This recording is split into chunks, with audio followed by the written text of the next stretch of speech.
educationists, journalists, uh, former vice chancellor, to actually discuss where is the solution. Do we have one? And this is what we are going to debate today. So joining me,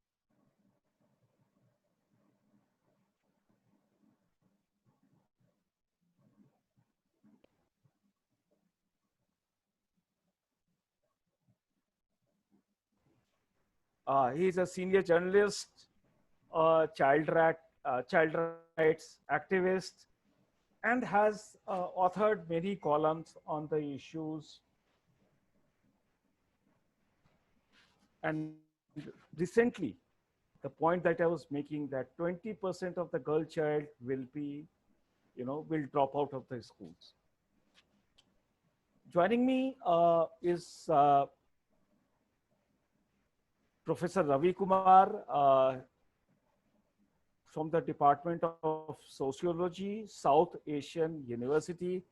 He has done a wonderful work on sociological aspect of the education and how to put the education on track. He has a very, very radical view on the subject, and he thinks that we never cared about education. Joining us is Vagish K. Jha. He is academic lead, SchoolNet India, has been working in the field of education for last more than 25 years. Joining us is Professor R. Govinda. He is a Council of Social Development and a former Vice Chancellor, National University of Educational Planning, New Delhi. Joining us is Mr. Saurabh Banerjee. He is the country director, Room to Rate, who is leading a fight and a battle for the girl girl education rights. Joining us is Professor Dr. Mukesh Kadeskar. He is the director, AIILSG International Center of Equity Project. And sorry, I am coming to the last, but lady on the panel, only lady on the panel, Professor Angela Taneja. She's a lead specialist, education and inequality, Oxfam, India. I could have given the first word to Angela, but I'll come second to her. Sanjay, you authored an article and you discussed about it in detail, how the education sector is in crisis, and especially the people who have migrated from big cities to small towns and villages, how the girl child and the child in particular, they are going to suffer. Thank you everyone. Good evening everyone, and thank you Dhananjay for inviting me for this panel discussion. And there are esteemed guests over here, and definitely I am very honored to be part of it. And definitely I'd like to start that crisis breeds discrimination. That is, it's known fact. Any disaster, any pandemic, if you look at that, so that breeds discrimination. And the most discriminated in that category, if you just put it on a scale, then you will find the girl child will be on that scale of the topmost. Whatever crisis is there, wherever you think about it. And in terms of, if you think in terms of education, definitely there are studies that have been done by Oxford University, the Young Life study that has been done. And they have done studies in Telangana, and they have come across that 80% of the girls, they have no access to internet. And then if you're thinking in terms of use of computer, they haven't seen computer. 60% of them, 62%, they haven't seen the computer. So this is the status of, we're talking about Telangana, and because that was that the Young Lives study was done in that, and that's very recent. It's just come out. It's in April only they have completed the research. So if you think about that, So that is the situation. If you're talking about migrant population, that we are talking about Bihar, Bengal, where the access to internet to these migrant populations, rural areas, 6 to 7 or 8% in that zone. So what we are talking about is definitely this is a situation right now, and due to pandemic, due to lockdown, all of us are started thinking in terms of digitalization. Now we are using digital technology to use and to reach out children. So, you need to understand that it's a world over phenomenon. And it's not that easy for even countries, the big countries, to handle that face to face to digital. So it's the transition. And this is a new normal. We need to talk about it and we need to think about it. How do we cope up with this? And as far as the girls is concerned in India, for sure, and I can talk about because I have done some research and done work on it. So if you look at the percentage of girls, those who are looking at, 20% that the estimate says that the experts talk about that they are likely to be dropped. And why this is happening? And there is because of the new normal and new in pandemic lockdown, what they are saying that the 20% will attend the marriage ceremony or something like that. So what they see, the possibility of getting married of the children right now is very economical. That is one of the reasons. That's what I'm talking about. We have come across situation that you see that they are married off because of this also. And apart from that, definitely there are other reasons. But what I say, the positive part of it, that we are learning, we are trying to think about it. How do we go about it?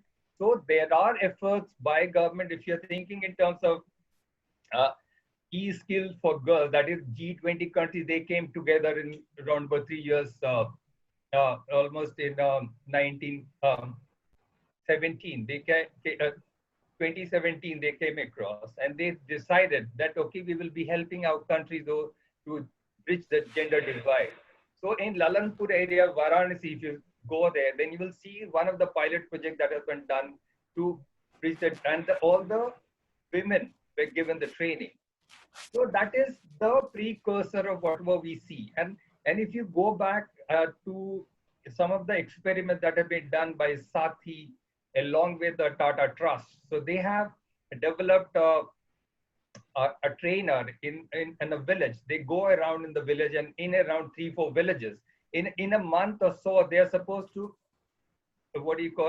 inform children and women about how to use net, how to use access. This is with Google partnership. So this is a good sign that what we see, and there is a possibility, and Government of India, definitely there is a broadband connection to each and every panchayat, but it has to be really amplified a bit so that they're in a position to use it, and the girl child specifically are given, because what happens over there also, the male product dominance is also there. The decision is taken by someone else. It's not the girl is taking the decision that even if she wants to go, she will have to take permission from XYZ, and that to the head of the house in general. So that is also there. I will come to on this. Come back to you, Professor Angela. You are working in this field of education and leading it. What Sanjay is saying, that the kind of problem that the girl child is facing in the education sector, do you confirm to that? And do you think that the prescription that is being offered by the government is not suitable given the penetration of internet in India? Honestly, I think the reliance on information technology is slightly bizarre at this point in time, because with due respect, yes, there have been good pilots that have been done on small scale in different locations.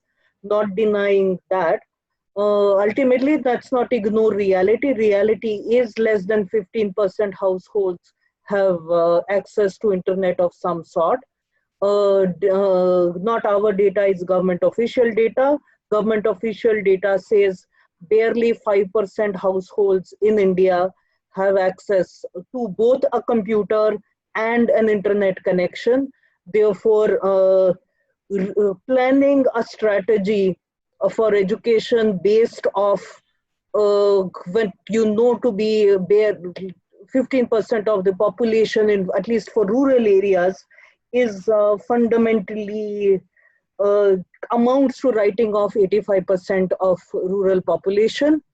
Yes, one understands the rationale of doing taking things on, and even if one expands it to say DTH, television related provision, again, what is the bandwidth? What is the penetration of DTH? What is do we seriously expect? And that's the example that has been brought to me. Therefore, I'm repeating it. Do we seriously expect a Musahar household in Bihar to have a DTH connection and a TV and an internet connection and multiple devices? If not, this is a system that's designed to be exclusionary. Yes, girls happen to be excluded, but if you're looking at the issues of migrants, it's the digital divide, it is the class divide, it is the gender divide, and it's also the language divide, because children from those families may have been undergoing instruction in, say, Maharashtra in Marathi, and are now back to a different curriculum, a different textbooks, and often in a system where the village school has been closed because of consolidation efforts. Yes. So therefore, things are way more complex than just let's have digital education. Right, right.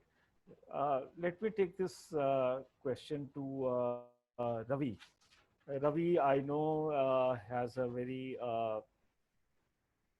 radical view on the issue, and especially on the subject of education. And somewhere, while having a discussion with him, I got this point that his position is that it's not just because of COVID, but the education system in India has faltered long back.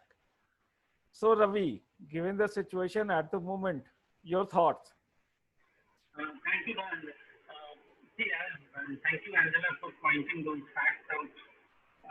The reality is, I think there is a methodological issue involved here, and that methodological issue is that we are looking at the educational crisis in an extremely dehistoricized manner.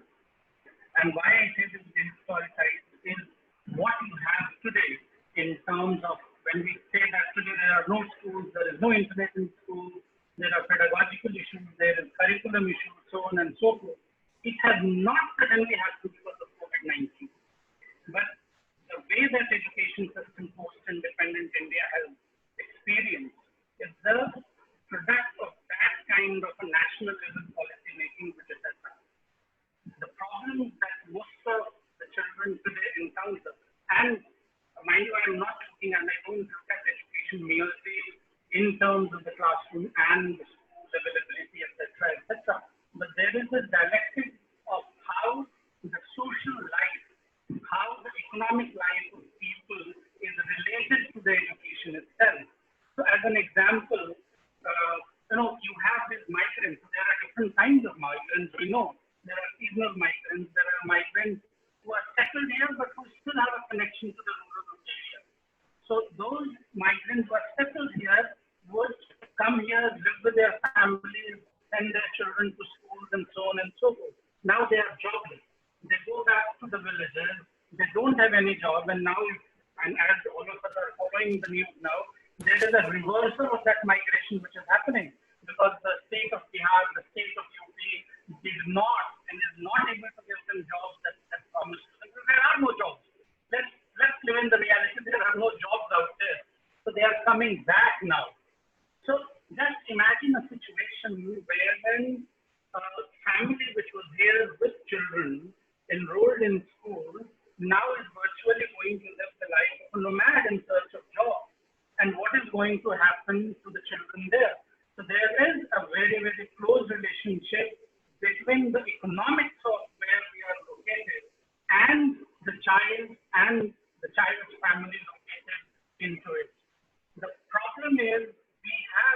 in last post 1947, how so many years we have experienced the independence, what has happened is rather than having a very, very strong public education system, we have a mess of education system. We have hundreds of kinds of schools ranging from municipality, panchayat, Kendriya Vidyalaya, Navodaya Vidyalaya, Kasturbha Gandhi Vidyalaya, and so on and so forth. Because we never talked in terms of a policy. We always talked in terms of schemes. And this is what schemes and reliance on schemes rather than having a solid policy leads to. It will be a patchy education system.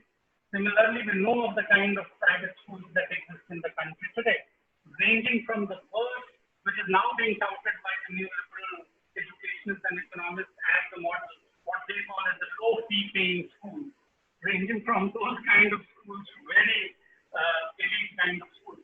Children located in these kind of schools are going to have different kinds of problems. See, let's accept there will be problems which are very particular to COVID-19 situation. But there are a lot of problems which could have been taken care of if there was a strong state public education system in this country. And I think that is something which is lacking, and that is at the root of most of the problem as far as we are talking of the education system which is there. Apart from that, there are going to be huge issues in terms of pedagogy. Forget now the issues of social justice. Forget now the questions of justice of other kinds that we were talking about in context of education.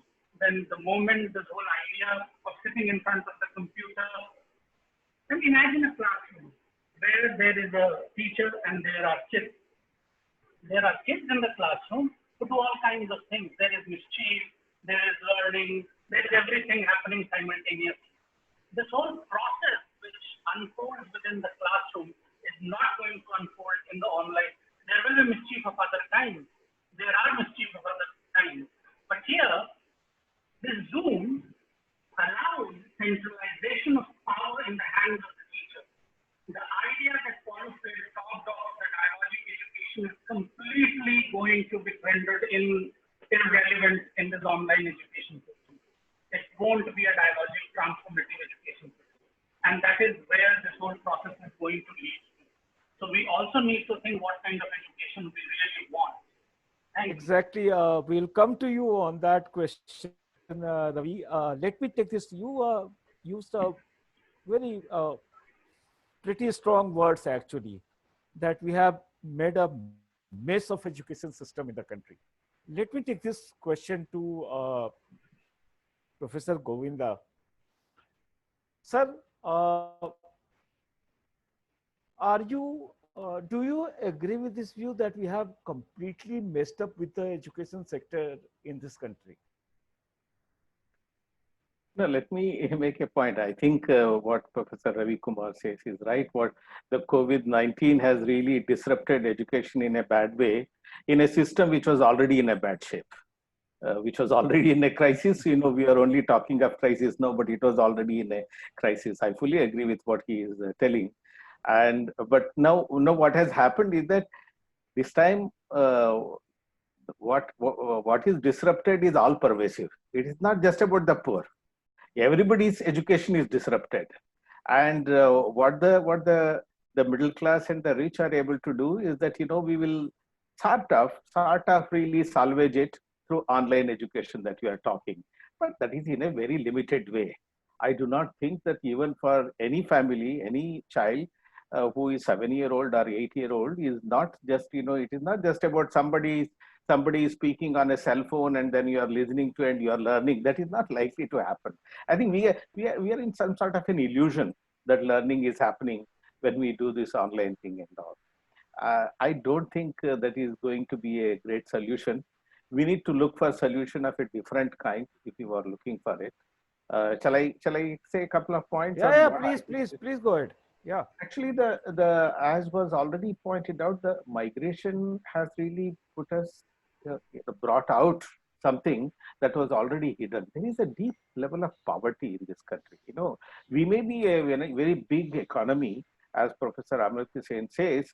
We are one of the poorest countries in the world. We need to recognize this. There is a widespread poverty that was already there. What this COVID has done, it has deepened and widened that poverty level. One of the UNICEF reports recently says that in South Asia, the number of poor, extremely poor people is going to be something like which used to be some 160 million, is going to become 240 million, and most of them, very large proportion of them, will be in India, in fact. So the poverty is a very serious issue. It is not just about migration. What I am saying is that this migration is already coming from very poor pockets. They only migrate outside. And you go back to that poor condition back into that village. And that is where the deepening of the poverty is happening. How do we address this? Let me take 2 points to say in terms of how do we address this. We are all used to now a sort of a standardized model of education, which is an age grade matrix that we have created in the school, and everybody goes through that and then they get educated. But I think this has been disrupted now across the world, that this industrial model of schooling, and it is threatened. Now, when we want to really salvage the situation in many areas in this country, I think we should really move away from this standardized solution model. There is no one standard solution as to what we can really do. There are villages where COVID is not there at all, but we closed down those schools also. There was no need for those children to be really taken out of the school. Teachers and children could have continued in many villages. So I think, we should give up on this idea that there is an all India solution. There is no all India solution. There is no all Bihar solution even. And we need to find local solution, local improvisation for many of the things. In the places where the migrants have gone back, I think we need to really do a better mapping of the poverty mapping, and then find out local improvisation in terms of how do we provide. The teachers for the last several months have not been recruited. There are many teachers have retired, but there is no replacement that has come. Already we had a serious shortage of teachers in many of these states, in fact. Now, what do we do? How do we really supplement teachers for many of these places? Where the migrant laborers have gone back, their children want to join the local school. They have to be re-enrolled in that local school. And the numbers, already it was, there are not enough teachers. Now it is going to increase and create more problem. So we need to look in terms of supplementing teachers, reorienting teachers to have empathy towards this kind of condition, and how do we really deal with this? Well said. I will take what this, I mean. I will take this question, exactly this question to Professor Bukesh Kanaskar, who is the director at All India Institute of Local Self-Government for International Center of Equity. Sir, you have worked for last 30 years. You have worked in the field of poverty alleviation, equity, inclusion issues. How at this moment, within the society where everybody is saying government cannot have all the solution, how do we move forward on this? From my perspective, the real litmus test is vis-a-vis the most disadvantaged population. It's almost a kind of echo of what the earlier panelist has said. And let me take an illustration of one of those communities which my organization, All India Institute of Local Self-Government, is very closely working with. It's the nomadic tribes. And see, with this migration, vis-a-vis COVID issue seems to be a very recent one, but it has been there for these kind of populations which are in a kind of quasi state of migration for ages and centuries and generations, and how they have been coping with. So it's really a tough challenge for them. And for me, all this talk about SDGs, etc., will remain a jargon unless we address those poorest of the poor populations. And there are, by 2005-06 estimates, there are more than 107 million in India.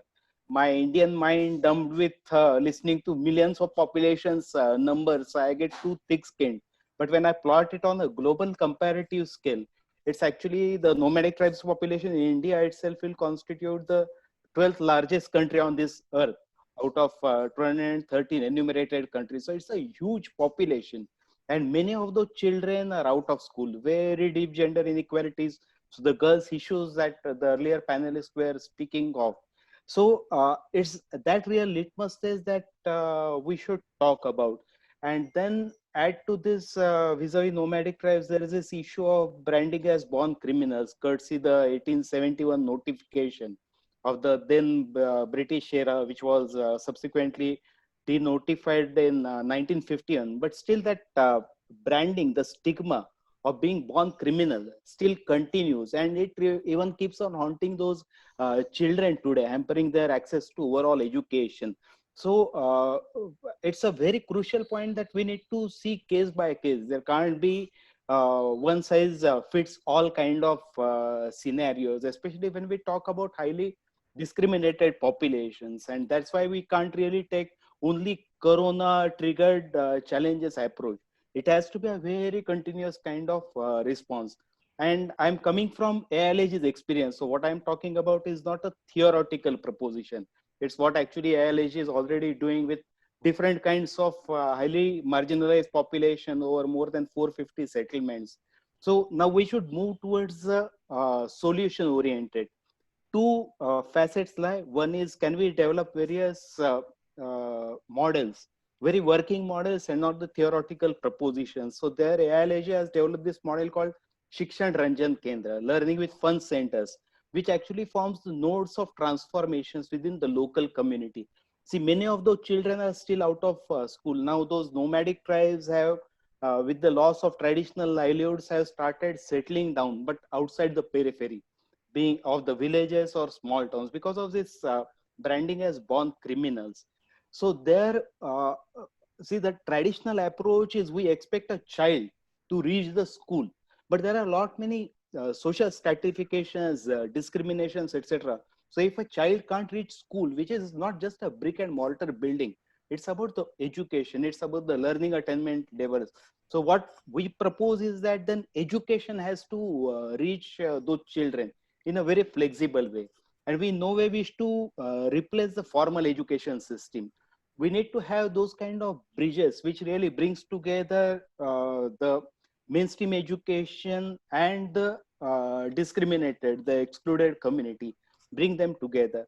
The other dimension very crucial for us is what kind of horizon we look for when we talk about education.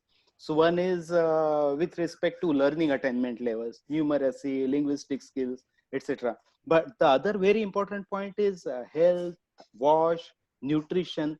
See, one of the very less highlighted impacts of this COVID. Professor Kaniskar, just hold on to your thought. I'll come back to yes, you please, on this topic. Let me take this to Mr. Vagish Shah. Mr. Vagish, you have been working in the field of education for last 25 years and all. The crisis that we are looking at, there, Professor Kaniskar talked about nomadic tribes and everybody, how do we address those questions as well. But the problem is that somebody who was getting educated in Maharashtra, somebody was getting educated in Karnataka. Now they are shifting back to UP and Bihar. So that language, how do we address the question of language and their question of schooling? Mr. Jha. Thank you, Dhananjay. I am slightly very confused right now. If the education system, which has not been functional, which has not been working, and I agree with that, then the education system is in mess, and this is a matter of happiness. Something which is not working should crumble down simply. And this crisis has shown us the time when it doesn't matter. So this is one part of it.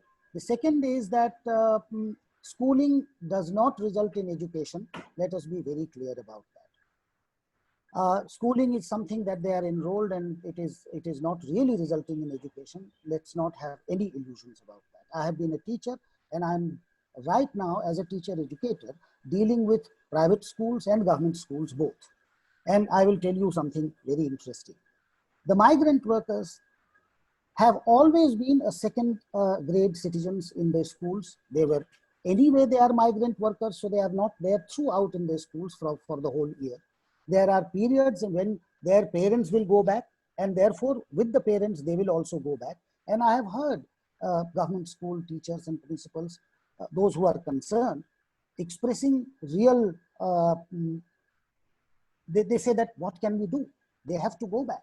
And once they go back, say for example, for 2 months when there is a sowing season, and they go back to Bihar, the children also go with them. Now that 2 months cannot be compensated. So, but then it doesn't matter, you know, that education has nothing to do with your getting knowledgeable, and the school has nothing to do with education. So they were anyway at the disadvantage. I see this crisis as a great opportunity of educational reform. If it has to happen, then some people should rise up to that. They are forced to think that curriculum is too heavy, it should be shortened. They are forced to think that there should be such kind of an education that helps you to become educated, where you are thinking about, the critical thinking is there, where reflection is there, where some kind of a questioning is coming up. What Karl Popper used to say, that today's school is like where students are subjected to unasked questions, to unwanted answers. I'm not interested in those questions which are being taught to me in the school. Finally, I am slightly wary of, while I agree, I'm not getting into the excess debate. I'm completely along with everybody that there is no excess. But saying that online education is not capable of creating the kind of an engagement, I have my doubts. Because you see, what has happened is that the COVID situation has thrown teachers at a total helplessness. The teachers who were not trained, they did not understand how to use digital media. They have been asked to do online teaching. What they are doing is that in front of the digital media, they are doing all those kind of things which are which they are comfortable doing. So classroom is being created in front of the computer.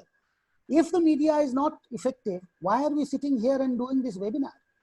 See, the point is that the digital media has to be understood, and the potential of digital media has to be leveraged by knowing that how to use the digital media properly. Now, once again, I'm telling you that I'm not somebody who is telling you that online education is effective.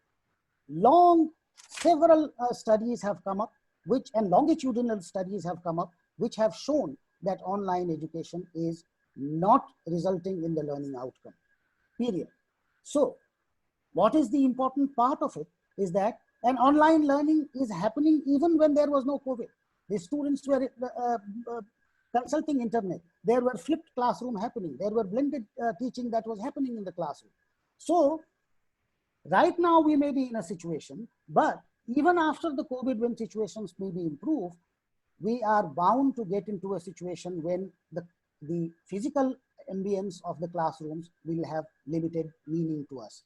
This blended meaning of that has to come in, where the internet is full of those kind of, a bad teacher cannot be replaced by a good technology, but then technology can definitely give you best of the courses that are there. Teachers are not required. Those teachers who are doing the routine kind of a thing will become troglodytes. They will become like dinosaurs. They will vanish. Teachers are at the receiving end. And we need to understand that those kids, and I'm also, last point that I'm making here is that those kids who have gone back, now the reverse migration that is taking place, there is a pattern in it. The people who are workers, they are coming alone, and they know that they cannot take their families with them. So the kids are staying back home. I think anyway the education is in tatters, but back home they have greater opportunity to learn, because life itself is the great school, right? We'll take this to Mr. Saurabh Banerjee. Mr. Banerjee, you have been running this room to read. What has been your experience while dealing with the students, girl childs, and even the small kids, they can be boys. What has been your experience? Well, I think nothing very different from what has already been talked about. So, migration in itself has been a challenge in education, and migration, unfortunately, is not a homogeneous thing. So the migration, the children who migrate are different in different parts of the country. You have cases in urban areas where families have moved, as Angela pointed out, and there could be parents who or families who lived in UP and Bihar and West Bengal, they moved to Delhi or Bombay. There is a certain set of challenges involved educating that kind of children. And those challenges are mainly, as again Angela pointed out, the language issues are serious because these children speak a very different language at home. And then they are brought to school, they are asked to learn a very different language. So that's a one level of challenge that we have with migration.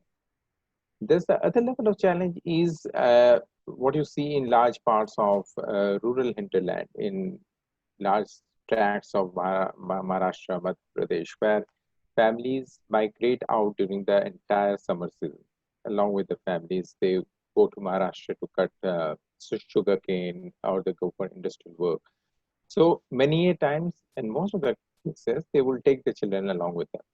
So a child who has been enrolled in a school in Madhya Pradesh, for example, suddenly finds herself in Maharashtra, in the slums of Maharashtra, knowing nothing, doesn't even understand Marathi, doesn't understand what happens in the school, and in most cases are not even enrolled in a school. So that's a very different kind of migration. And this child then comes back after 6 months, and then the school is expected to kind of and and she goes back into the school in a school where she has not been there for the last 6 months. So what do you expect him or her to learn at the end of 6 months? So there are these kind of challenges which already existed. What COVID has done, I think, is added on another layer, which is this layer that we're talking about. These are children who were in Maharashtra, Bombay, in urban centers. Now they've gone back to the village. And there are additional challenges that they face now. So the first challenge, of course, is whether school there would even enroll that child, because they're coming back. You don't know how long the child will stay. They might just again go back with the parents back to Bombay and Delhi. So even does she even get a chance to get enrolled? That's number one. Even if she get enrolled, then there are issues about a different curriculum being taught there, what vis-a-vis what she was learning in. The curriculum of there are issues of basic, attitudinal problems. A child who has grown up in an urban setup, suddenly for her to kind of get adjusted to a rural setup is always a challenge. And our schools do not really provide this kind of support to children. In a rural government school, you cannot expect counseling happening and efforts being made to get the child, mainstream into the school. So there are these additional kind of challenges that COVID has now brought in. Right. I'll come back to you on that question again. Those who are watching it on Zoom as a participant, they can either you can, if you have any question that you can write to us on Zoom chat, or you can ask the panelist live as well. We are streaming it live on the Facebook. Just open your Facebook page and go to Urban Update MAG. That is Urban Update MAG. And you can, if you want to ask a question, please do write the name of the panelist your question is addressed to, and then we can put that question, your question, to the panelist. Sanjay, you have been a senior journalist. You have seen you have been a child right activist and everything. How do you see, are we looking at a situation which is going to get worse, or absolutely if there is any hope?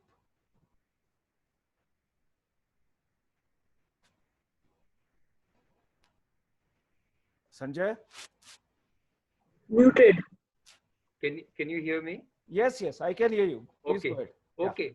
So what I look at is it's not that is going to definitely the COVID has thrown us a challenge. That's what I think we need to rethink, realign, and rework. Even the new education policy is there. So we need to think in terms of including all the elements that lockdown has taught us. So we need to think, I don't know, it's very difficult to predict and say that, okay, this will improve or deteriorate. It's very difficult to say that. But what I see, there has to be a mix of the learning we have. And I think Vagish was talking about it, that, okay, we need to learn from this crisis and utilize it the way we can. And definitely this is the way what I see. I look forward to the challenges that is there, and we need to learn from it and apply it whatever we can do. And definitely, and what I suggest at present, the new education policy will have to include these learnings, that whatever we are doing right now, that, okay, during COVID has taught us, and it's a new normal. That new normal will have to be included in the new education policy. This is what I suggest. Right. Angela, if, I don't know, if somebody from the government asks you for a suggestion on education sector, education front, what would be your suggestion to the government? That one, government must do this. Unfortunately, there's no one thing. Because as Professor Govind also said, we are in a country that is diverse, and therefore there is no one solution. I guess if we have had one solution for India's education problems, someone or the other would have found it by now. So, but in some ways, the issue of migration, it has been the other way around until now. It's never been on this scale, but it's not like we have never had to deal as a country with issues of migration. Therefore, we to an extent know what the solutions are.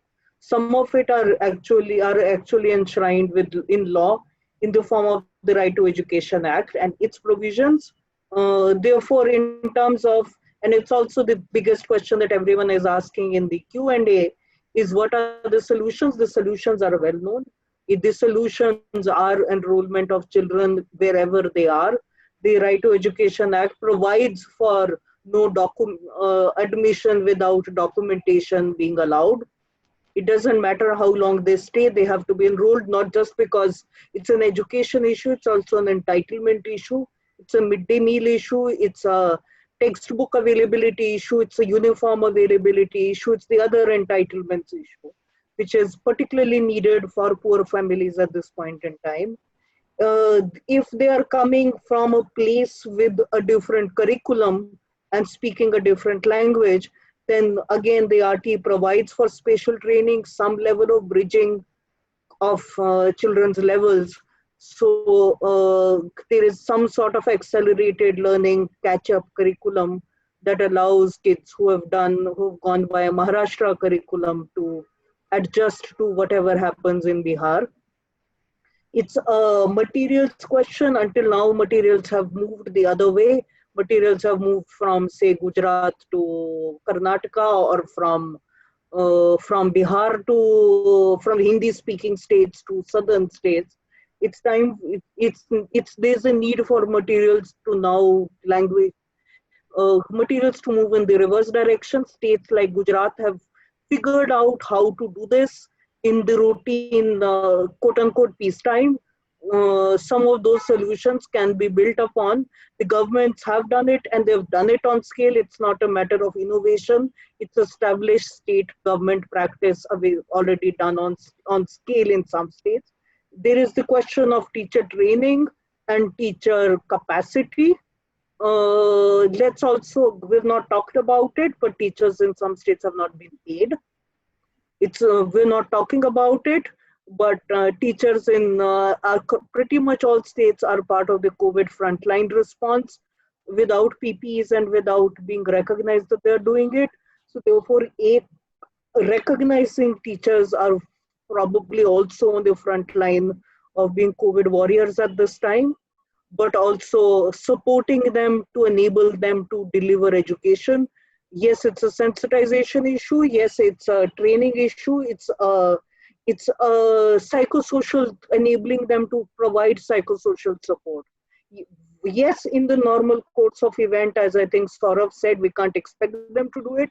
But in this time, they do need to do it. The other part of it is the fact that we are facing demographic change.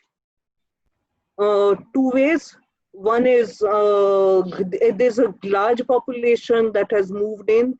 I flagged it earlier. It's time to reopen closed schools that were closed as part of merger by the various governments. There are more kids that have moved in.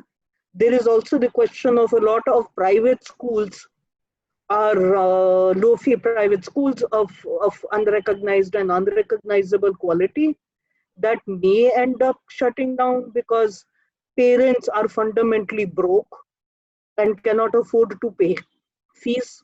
So therefore, again, the public system is the one which would be expected to step up.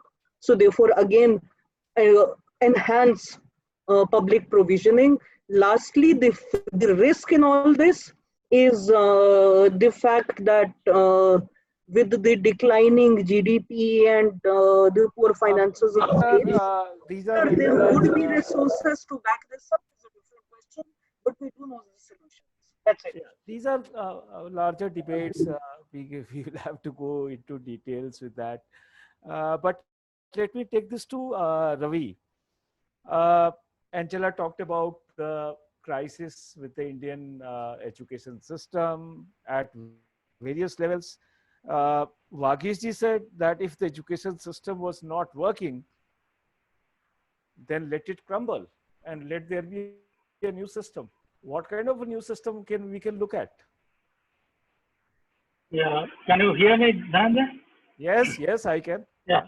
No, because some people are saying there is problem with my audio. There was some audio problem. Yeah. It's fine now. No, so I mean, exactly to what Bhagesh Bhai was saying. I see, if we let the system crumble and think of a new system, yes, I would also like that. But the point is that new system which would come into existence. So we are talking of a country, we are talking of and I also completely agree that education does not, in fact, I have argued for quite long that education does not happen within the four walls of a classroom. It happens more outside those four walls. At all levels. If one is talking of an education system, then who is going to run that system? How will it be run? See, there have been debates. It's not that we have been very poor in terms of debates historically on education.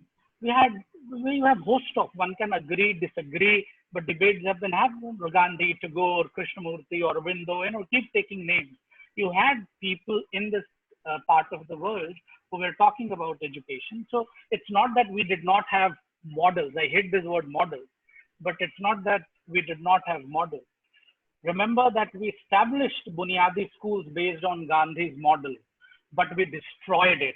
We destroyed it the state destroyed it in a very well thought out manner. We are talking about teacher training. We had over 500 diet institutions in this country. We destroyed it, and we destroyed it in a well thought out manner. So it's not that the imagination was not there. One could, if those diets were there, we could have today talked about the imagination of an education system in terms of content. Now we have to start thinking about, if we have to really build, then how would these teachers do and imagine the education that we want and we talk about?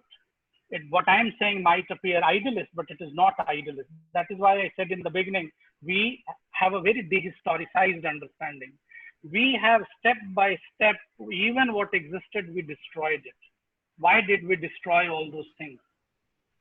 We have seminars, we have documents and researches, we invite people from United States of America and other places to learn about education. When they tell us that there was some thought which went behind linking different departments of an university feeding into an educational studies department, there was some kind of idea behind it. What have we done today? If you want to be a teacher, you have to have certain degrees, and you have to have certain degrees even to take admission in certain Delhi University and JNU kind of institutions. So, you know, it's a very, very deep-rooted problem that we're talking about today. So either we talk in terms of long-standing reforms and how are we going to do it. Frankly speaking, I don't think the current government has any intentions to do it. Neither had the earlier government to do that, the intentions. But, or we say that, okay, in current situation, what can be those tiny reforms that we are looking at? And we can.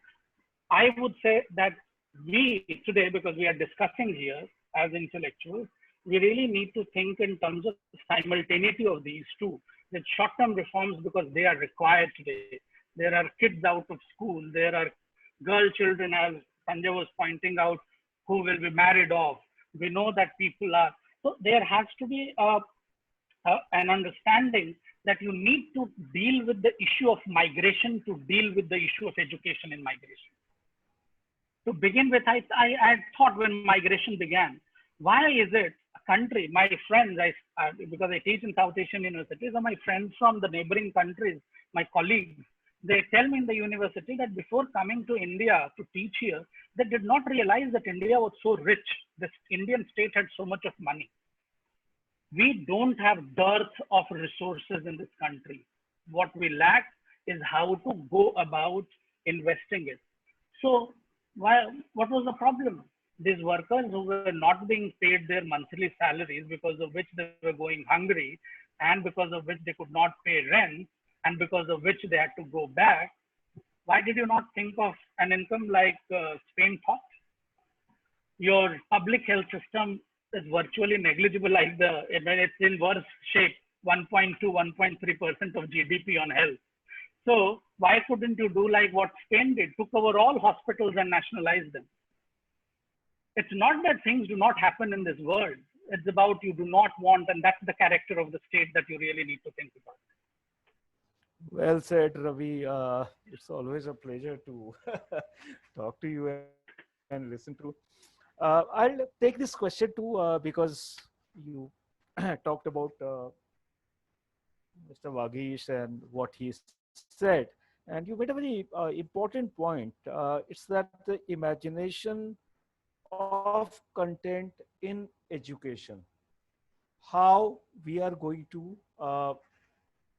push it through, how we should focus on it.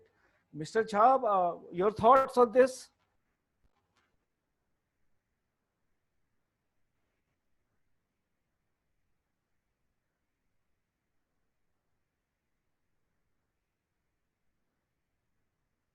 Sir, Mr. Krish needs to unmute his mic.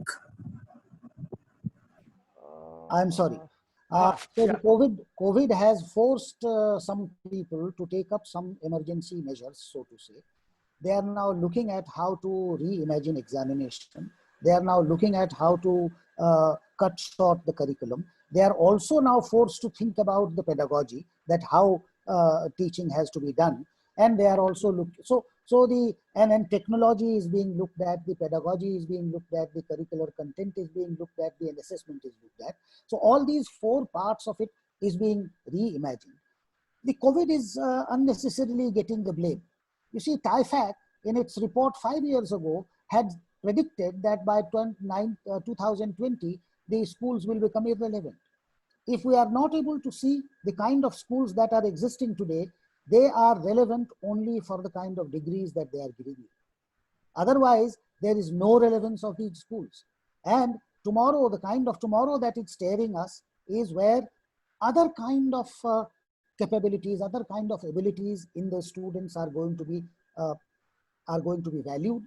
Those abilities will have to be worked out. The people like Saurav Banerjee and the other NGOs. I take the point of Dr. Mukunde, that he's talking about those migrant, the denotified tribe peoples, that their knowledge, is there somebody who is looking at the indigenous knowledge that is existing, the kind of understanding that they have? about the world and about the society, those knowledge are going to be valued. And this COVID will lead you to think about, take some. So we are a country where dead people are also revered, right? So I think that this education, and sorry for Professor R. Govinda, you are a veteran of education, but and don't take it as a cynical comment. But for me, the education today that is happening is a kind of a dead tomb where we are going and bowing down. This is as irrelevant as anything else. We will find out the way. The crisis gives you the way, but minor temporary changes in curriculum, assessment, technology, pedagogy is going to happen. And but once again, we are going to be on the same path. Okay, Mr. Jha, thanks. Let me take this directly to Professor Govinda. Sir, your thoughts?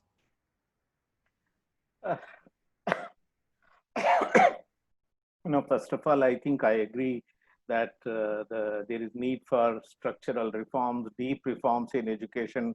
Our education is in a bad shape. All those things are fine, but I don't see that, you don't do it. You didn't do it in the normal times. I doubt very much whether we will do it in crisis times. I think I doubt very much. I don't think it is going to happen so quickly in this fashion. So I'm being pragmatic about the whole thing. Currently, the requirement is to repair the crumbling structure. I don't think it is to rebuild a new one. I don't think that is the time that we can really talk about. Currently, there are so many children whose education has been disrupted. At least if we can get them back to school and little better thing that they can really do, I think we need to really look at it. I'm being very pragmatic about it. Working with the government for several decades, I can say that things don't so easily change, and we can keep talking about it. Coming to your first question that you posed to Mr. Sanjay Singh about what do you think about what is happening? I'm not so pessimistic about the whole thing. 100 years ago, the world went through a similar pandemic. Many more millions people died. And this time, I think so many millions are not dying in this world. I think we are better off. We are doing it better. I'm more pragmatic and then more optimistic about the whole thing. It may take a few more months. In some countries, it is already they are planning to open the schools in September, October. But maybe, here in India, it may take a little longer, but we will get back to the normal. Let us be more optimistic about those things. Let's not dismiss in this fashion. Now, what we need to be done in the repairing in terms of that, as I said, a crumbling thing that we need to repair. I think there are few things that we should do. Don't really think that, the whole India should settle down, then we will start opening schools. That is not a very pragmatic approach to really do. And wherever possible, if as was pointed out in remote tribal areas who are always in migration after all, and for them what to do, I think, we need to think differently, and then we should be able to do. And first thing that I want to say, we need to take this opportunity to improve the infrastructure for education. Invest more in education. We are talking about investing more in health because it's a health crisis, but I think it is equally an education crisis. So try to invest more in education, improve the infrastructure that is available. These migrant children who have gone back, they should at least have some place to sit if they are readmitted in those schools, in those places. As was very correctly pointed out, many children are not going to come back to urban areas. They are there. Second, I think invest a little more in the teachers. Teachers are in the worst condition today in terms of that, because we have completely neglected the teachers and teacher development, professional development of the teachers. I think India is the only country where 95% of all teacher education is abandoned to commercial private enterprises. I think this is the only country that we have done. Invest more in improving the conditions of the teachers. It is only who can help the children. They have to handhold the children, take them along, and that is the only way that it can happen. It may start after 3 months, it may after 6 months, but I think prepare them from now. Improve the school infrastructure from now. Don't really wait for everything to settle down. I think then we will be better prepared when we reopen the schools, maybe 3 months, 4 months, 5 months, and we will be able to deal with the crisis better than what we are able to do. That is how I do. And I want to add one thing, is that don't wait for the government to do everything. The civil societies have a very important role to play. The non-governmental organizations have to really engage with the community, because the solution has to come not from the government service alone, but has to come from the community. Community has to bring pressure. They have to act as a pressure group for their own children, and therefore work with the community, identify pockets where it has to happen, happen, create alternate means, not just the formal school alone, and girls particularly who are less likely to really join back the school, provide them support system outside the school also, and think differently, think out of the box, and that is what the NGOs will be able to really do. You're making a very important point, and I want to take this point to Saurav. Saurav, you are working on the ground within the civil society in villages and other places. What Professor Govinda is saying, do you actually see that on the ground, or the reality is something different?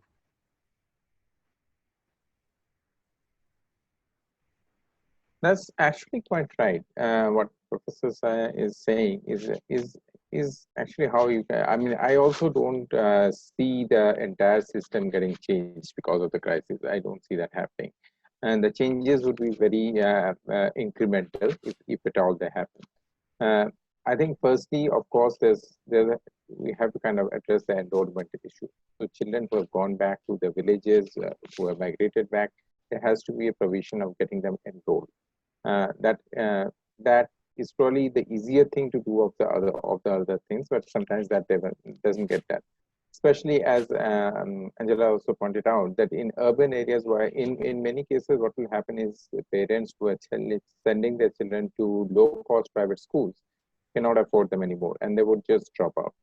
Now, whether the government system would be willing to take them over is a key concern, and one has to work towards that. And obviously, civil society has a very strong role to play to ensure that that happens, and the Right to Education Act provisioning are adhered to.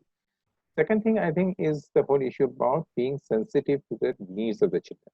So when you talk about language issues, when you talk about psychosocial inputs that children need, it's all about how you prepare the teacher to be sensitive to what the child needs in that context. There cannot be one national policy. Unfortunately, we have been seeing recently there's an over centralization happening, which doesn't really help. I mean, all of these things have to be decentralized to the extent possible. You have to kind of empower the teacher to deal with the student.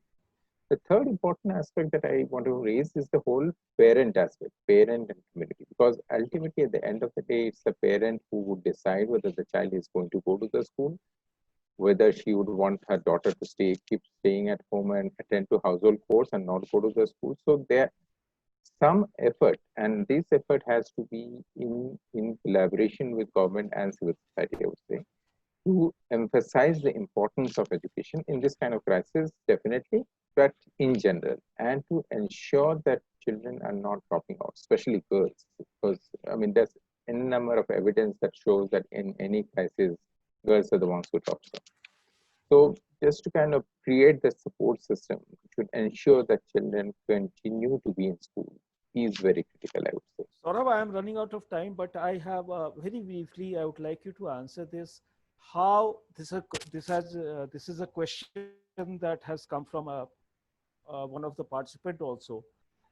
How vulnerable are the kids who has gone back to village or small towns with their parents? How vulnerable they are? I mean, they are vulnerable definitely because you don't know what is happening. A lot of things are uncertain at this time. We don't know how many of the parents will actually be able to come back to their jobs. I mean, that's why they're vulnerable. They're not vulnerable because they've just gone back. I mean, obviously there's a support system there. They're probably better off in the villages than in the cities. But the point is, this uncertainty of the parents of whether they will get a job again, they will come back again, are they going to bring the family back with the child, be shuttling between the city and the village for the next 2-3 years. That's what creates the vulnerability. And that's what I'm saying, unless, and to Angela's point, the Right to Education Act does have the provisions to kind of cater to these things. It's just that you will have to ensure that these provisions that it had to. Right. Okay, so let me give the last word to Professor Mukesh Kanaskar. Sir, what Saurabh was talking about, how the civil society has to wake itself up, rise, and support the most vulnerable section of the society. AIILSG is doing a lot of work in that field. Your thoughts? When it comes to highly disadvantaged children, one major paradigm shift needed is instead of expecting the child to go to a physical school, actually education should reach the doorstep. That's why that becomes a very important intervention reform as well. Uh, an analogy if I could take is from the agricultural extension machinery, whereby instead of expecting farmers to reach a university or a government agricultural lab, actually it is taken at the farmer's doorstep. So if we can have this kind of reform whereby the education reaches the doorstep, and there, as he very rightly said, importance of NGOs and wider civil society is one part of it. The second aspect is the redundancy of the academic education. So it has to be really linked with the life and life skills with respect to the local context.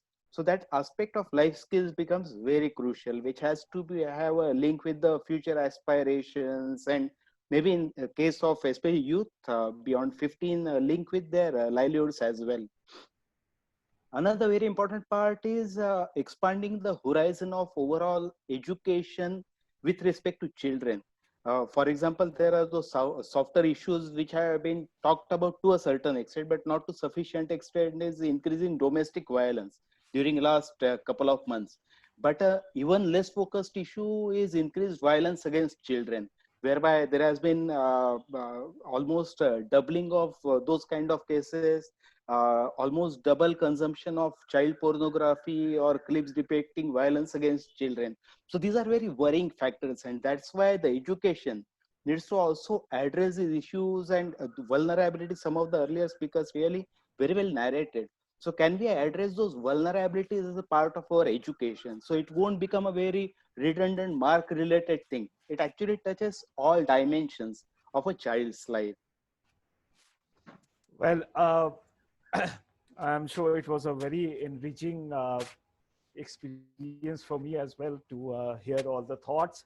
And we there can be different point of views, perceptions, thoughts, but on one thing that we all can agree is that we need to work on the education field in this country. For the moment, Professor Govinda, Mr. Wagis Jha, Mr. Saurabh Banerjee, Sanjay Singh, Angela, Mukesh Kadiskar, thank you all for joining me on this debate. Thank you. Thank you so much.